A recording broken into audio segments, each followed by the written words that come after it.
Alright, so yeah, I'm in a bathroom. Just gonna let y'all know.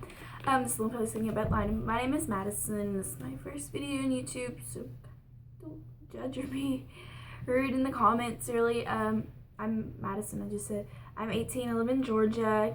I'm a college student. Today I'm gonna talk about my belly button piercing. So yeah, there's not much to just say about that. So let's get started. I got my belly button pierced about over a month ago in August for my 18th birthday. I wasn't planning on getting it pierced for my 18th birthday. It was supposed to be a graduation gift for my dad, but some circumstances happened. I was going there just to get a tattoo, and I got this, if y'all can see it really well. I went to Southern Grace Tattoo in Cartersville, Georgia, my hometown, and yeah, I wasn't planning on getting my belly pierced, but I get my tattoo done, and that's about $50. It's about an hour and a half to 45 minutes. I go out, and my mom's talking to the lady who does piercings, and she was asking her about belly button piercings, because I've been wanting my belly button pierced for a long time, but I just never got around to it. And I got money for my birthday, and she's like, well, we're running a special right now where our piercings are usually $30 to $35 depending on what you're getting. We're doing it for $20 to $25, and the belly button piercing is about $20. So it's like, you know what, just go ahead and get it done. So I go in, and I had to sign some papers saying, like, if anything happens to the piercing, it's not under their fault. So I go in, and I sign those papers, and she lays me down. She had a cover on the seats, which is really good. It's pretty clean. But she cleans her hands, she puts on gloves, she cleans all the tools she's going to be using, like the needle and the clamp. So she tells me to lay down, and so she sanitizes my belly button area, and she sanitizes her needle and the clamp, and so she tells me to lay down, and she clamps the top half of my skin. And so she clamps that, and that was the worst pain. It felt like somebody pinching your fat, basically. So she lays me down, and that's when she's like, all right, here comes the fun part. So she counts to 3, she says 1, 2, 3, and she sticks the needle in. And that part really didn't hurt that bad. The only part really hurt is like when the needle first like hits your skin, like, because it's like the first initial poke, it's going through your skin, stabbing.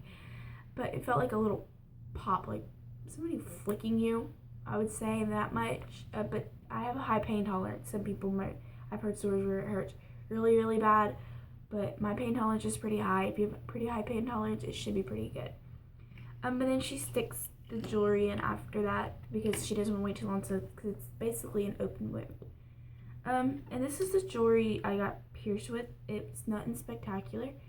It's just a silver barbell and silver ball. The reason why is they did have flashier jewelry, but I didn't get the flashier jewelry because I have a nickel allergy, and she didn't want to put something that I could possibly be allergic to. Other than that, I've changed my piercing. We'll get into that a little bit later.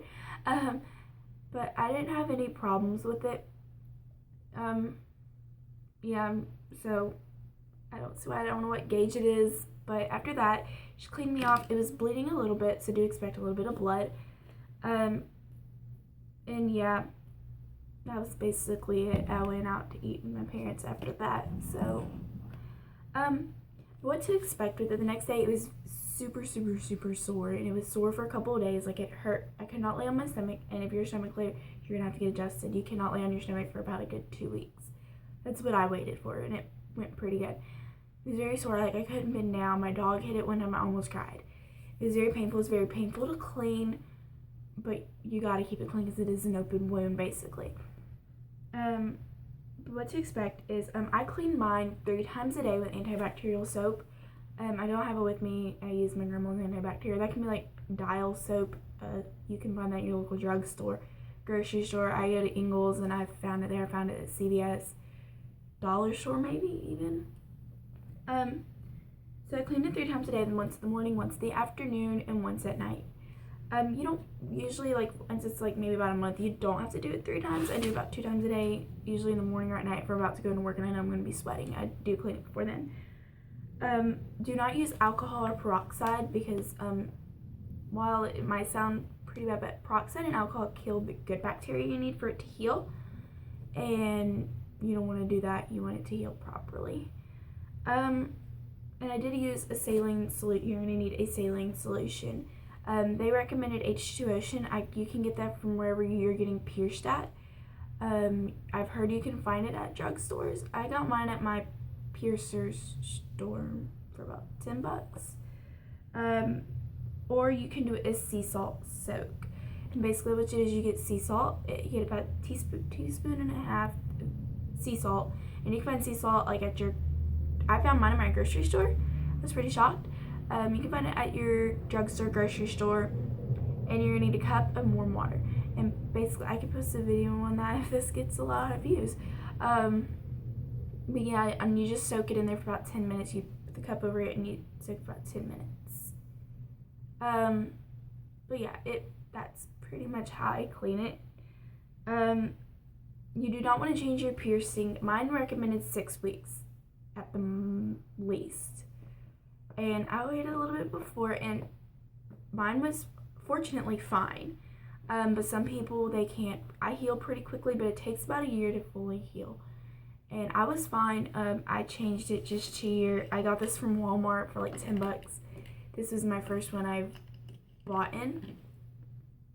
It's just a silver standard barbell with a gem. It's a 14 gauge. But yeah, I was fine, and I could post a video on how to change it. Other rules is mine told me do not play with it. If you're gonna have to touch it, do wash your hands, because you're gonna have bacteria all over your hands and it can get into your piercing and cause an infection.